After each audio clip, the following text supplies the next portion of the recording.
اعوذ باللہ من الشیطان الرجیم بسم اللہ الرحمن الرحیم۔ لا قد، لا ضرور، بے شک، قد ہے، سامعہ سنا ہے، اللہ تعالیٰ نے بے شک سنا ہے، قول وہ بات، الذی وہ جو کہ قالو کہتے تھے، بے شک سنا ہے اللہ تعالیٰ نے وہ قول یا بات ان گستاخوں کی کا جو انہوں نے کہا،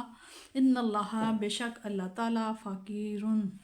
نعوذ باللہ فقیر ہے، مفلس ہے، وَنَحْنُ اور ہم اغنیاء اور ہم کیا ہے، غنی ہیں، ہم امیر ہیں، سَنَكْتُبُ تو ضرور نہ ہم کتبہ ضرور ہم کتابت کریں گے، لکھ لیں گے، ما جو قالو جو انہوں نے کہا،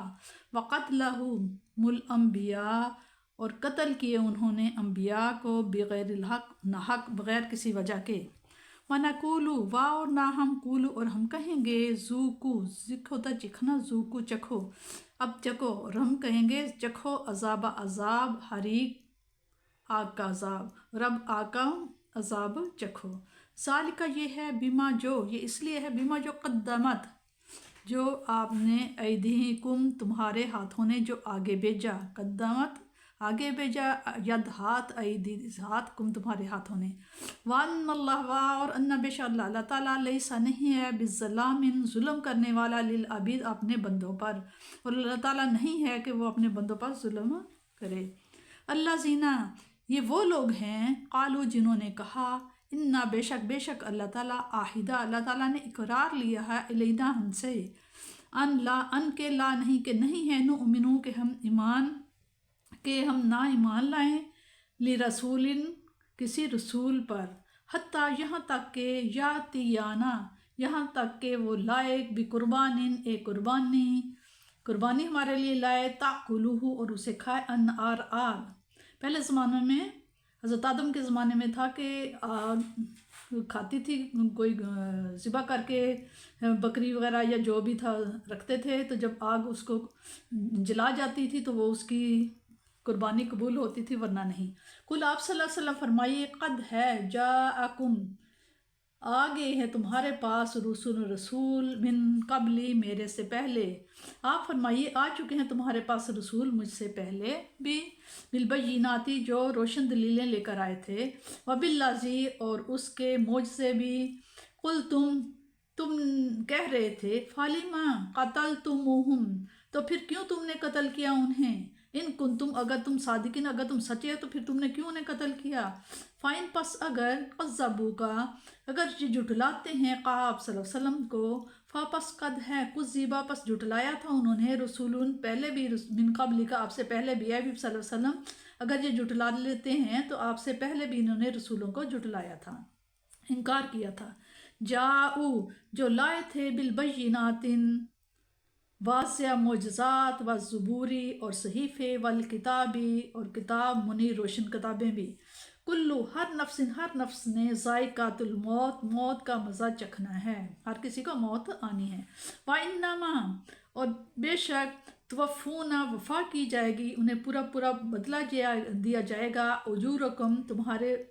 تمہیں اجرت دیا جائے گا تمہارے کاموں کا، یوم القیامت قیامت کے دن، بے شک تمہارے اجروں کا جو تم کرو گے اس کے تم سے پوری تم سے وفا کی جائے گی قیامت کے دن، فمن پس جو کوئی زحزحا پس جو شخص بچا لیا گیا، ان النار آگ سے، فادخلا پس وہ داخل کیا جائے گا، الجنت جنت میں پس وہ جنت میں داخل کیا جائے گا، فقد فازا پس وہ کامیاب ہو گیا، وما اور نہیں ہے، حیات الدنیا دنیا کی جو زندگی ہے وہ نہیں ہے، الا مگر ہے تو کیا ہے، متاع الغرور متاع ساز و سامان ہے، غرور دھوکے کا، دھوکے میں ڈالنے کا یہ ساز و سامان ہے جو دنیا کی زندگی ہے، دنیا میں جو کچھ بھی ہے۔ اس میں بتایا جا رہا ہے کہ حضور کریم صلی اللہ علیہ وسلم نے حضرت صدیق اکبر رضی اللہ کو یہود کے ایک قبیلہ بنی قینقاع کے پاس اپنا مکتوب گرامی دے کر بھیجا، جس میں ان کو دعوت اسلام دی گئی تھی، نماز اور زکوٰۃ کے متعلق تاکید کی گئی تھی، اور یہ بھی تحریر تھا کہ ان یقدر اللہ قرضا حسنا یعنی اللہ تعالیٰ کو قرض حسنا دیں، نیکی کے کاموں میں اپنی دولت خرچ کریں، اس پر ان کے ایک منہ پھٹ آدمی، فخاص بن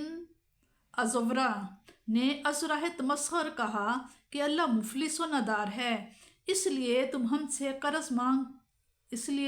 قرض مانگ رہا ہے۔ حضرت ابو بکر رضی اللہ تعالیٰ عنہ نے اس گستاخی کو برداشت نہ کر سکے اور اس کے منہ پر تمانچہ رسید کیا اور فرمایا، اگر ہمارے تمہارے درمیان معاہدہ نہ ہوتا تو تمہارا سر قلم کر دیتا۔ اس نے حضور صلی اللہ علیہ وسلم کے پاس حضرت صدیق رضی اللہ کی شکایت کی اور اپنے الفاظ سے بالکل مکر گیا۔ اس وقت رب العزت نے یہ آیت نازل فرمائی، ہم یہ الفاظ ان کے نامہ اعمال میں لکھ لیں گے۔ کلام الہی کے ساتھ مذاق اتنا بڑا جرم ہے کہ قتل انبیاء کے ساتھ اسے لکھا گیا ہے۔ یعنی یہود کو یہ عذاب شدید بلا وجہ نہیں دیا گیا، بلکہ ان کی بد کرداریوں کا طبعی ثمر اور عادلانہ سزا ہے۔ یہود نے جو فن حیلہ سازی کے امام تھے، حضور صلی اللہ علیہ وسلم پر ایمان نہ لانے کا ایک اور عذر تراشا، کہنے لگے کہ ہم تو آپ کو نبی نہیں مان سکتے، کیونکہ ہمارے رب نے ہم سے یہ پختہ وعدہ لیا ہے کہ کسی ایسے شخص کو نبی نہ ماننا جو تمہیں یہ معجزہ نہ دکھائے کہ وہ قربانی کرے اور آسمانی آگ آ کر اسے جلا کر رکھ کر دے، اور آپ نے تو یہ معجزہ دکھایا نہیں، اس لیے ہم آپ کی رسالت تسلیم کرنے سے معذور ہیں۔ قرآن پاک نے ان کے اس عذر کو بھی باطل کر دیا۔ تمہاری مقدس کتابوں میں یہ تو ہے کہ بعض انبیاء نے یہ معجزہ دکھایا کہ ان کی دعا سے آسمان سے آگ اتری اور ان کی قربانی کو جلا گئی، لیکن یہ تصریح نام کو بھی نہیں کہ جو نبی یہ معجزہ نہ دکھائے اس پر ایمان نہ لانا، اگرچہ اس کی صداقت کی اور واضح دلیلیں موجود ہوں، اور اگر ایک لمحہ کے لیے یہ فرض بھی کر لیا جائے تو تم نے اس کا پہلے کب پاس رکھا؟ وہ انبیاء جن سے یہ معجزہ ظاہر ہوا ان کے ساتھ بھی تم نے کفر کیا، اور صرف زبانی کفر پر ہی بس نہیں کی بلکہ ان کو قتل تک کر دیا۔ تمہیں جن کا دامن معصوم انبیاء کے پاک خون سے داغدار ہے، ایسی بے سروپا باتیں کہتے ہوئے حیا نہیں آتی؟ بینات سے مراد معجزات اور عقلی دلیل ہیں۔ زبر جمع ہے زبور کی، اس کے معنی وعظ و نصیحت ہے، اور کتاب سے مراد وہ صحیفہ ہے جس میں شریعت کے احکام درج ہوں۔ مولا تعالیٰ اپنے حبیب کو تسلی دے رہا ہے کہ منکرین حق کا یہ پرانا شیوہ ہے کہ انہوں نے ہر اس نبی کو جھٹلایا جو اپنی سچائی کی روشن اور ناقابل تردید دلیلیں لے کر آیا۔ اس میں یہود اور منکرین کو تنبیہ کی جا رہی ہے کہ وہ دن آنے والا ہے جب تمہیں موت کا پیالہ پینا پڑے گا اور اپنے کیے کی سزا بھگتنی پڑے گی، اور اس میں ان مسلمانوں کے لیے تسلی بھی ہے جو قبول اسلام کے بعد اپنوں اور بیگانوں کے مظالم کا ہدف بنے ہوئے ہیں۔ اب گھبراؤ نہیں، حق کے لیے اپنی زندگی کے 4 روز جیسے گزرتے ہیں گزار لو، اور وہ دن آنے والا ہے جب تمہیں اس کا اجر عظیم عطا فرمایا جائے گا۔ اور بتایا جا رہا ہے کہ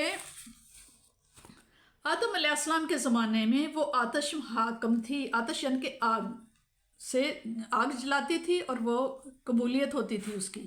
جس کی قربانی کو آگ جلا جائے۔ جو چیز کے انصاف کے واسطے اس پر رکھ دیتے، غیب سے آگ آ کر اسے جلا دیتی تو خدا کی درگاہ میں وہ قبول ہوتی۔ اور حضرت نوح علیہ السلام کے ایام میں حاکم کشتی تھی، اس میں جھوٹ سچ معلوم ہوتا تھا۔ جو شخص ہاتھ اس پر رکھ دیتا تھا، متخاصمین فریقین جن کے درمیان جھگڑا ہوتا، ان میں سے اگر کشتی ساکن رہتی تو وہ شخص سچا ہوتا، اور اگر ہلتی تو دروغ گو ہوتا، جھوٹا ہوتا۔ اور حضرت یوسف علیہ السلام کے زمانے میں حاکم تھا پیالہ، جو اس پر ہاتھ رکھتا، اگر آواز نکلتی تو وہ جھوٹا ٹھہرتا، اور اگر آواز نہ نکلتی تو وہ شخص سچا ہوتا۔ اور حضرت داؤد علیہ السلام کے زمانے میں حاکم زنجیر تھی، آسمان سے لٹکتی ہوئی، جو متخاصمین میں سے اس پر ہاتھ ڈالتا اور وہ زنجیر اس کے ہاتھ میں آ جاتی تو وہ راست گو ہوتا، اور اگر وہ نہ آتی تو جھوٹا ٹھہرتا۔ اور حضرت سلیمان علیہ السلام کے عہد میں حاکم سوراخ سومنا کا تھا، متخاصمین پر کہ پاؤں اس میں ڈالتے، اگر پاؤں اس میں نہ اٹکتا تو وہ شخص سچا ہوتا، اگر پھنس جاتا تو وہ دروغ گو ٹھہرتا۔ اور حضرت زکریا علیہ السلام کے زمانے میں قلم آہنی تھا، قلم کو حکم ہوتا کہ نام اس کا لکھ کر پانی میں ڈال دو۔ اگر وہ پانی پر تیرتا تو وہ آدمی سچا ہوتا، اگر ڈوب جاتا تو وہ جھوٹا ٹھہرتا۔ اور جب حضرت محمد صلی اللہ علیہ وسلم کا وقت پہنچا تب حق تعالیٰ نے ان سب احکامات گزشتہ کو منسوخ کر کے گواہوں پر رکھا، اور آپ صلی اللہ علیہ وسلم کو فرمایا، اے محمد صلی اللہ علیہ وسلم، جھوٹے اور سچے کو میں خوب جانتا ہوں، جو سچا ہوگا اس کو جزا نیک ملے گی، اور اگر کاذب ہوگا جزا اس کو بدلے میں ملے گی۔ اس آیت کے میں بتایا جا رہا ہے کہ یہ بدلہ ہے پورا جو عمل کرتے ہیں دنیا میں۔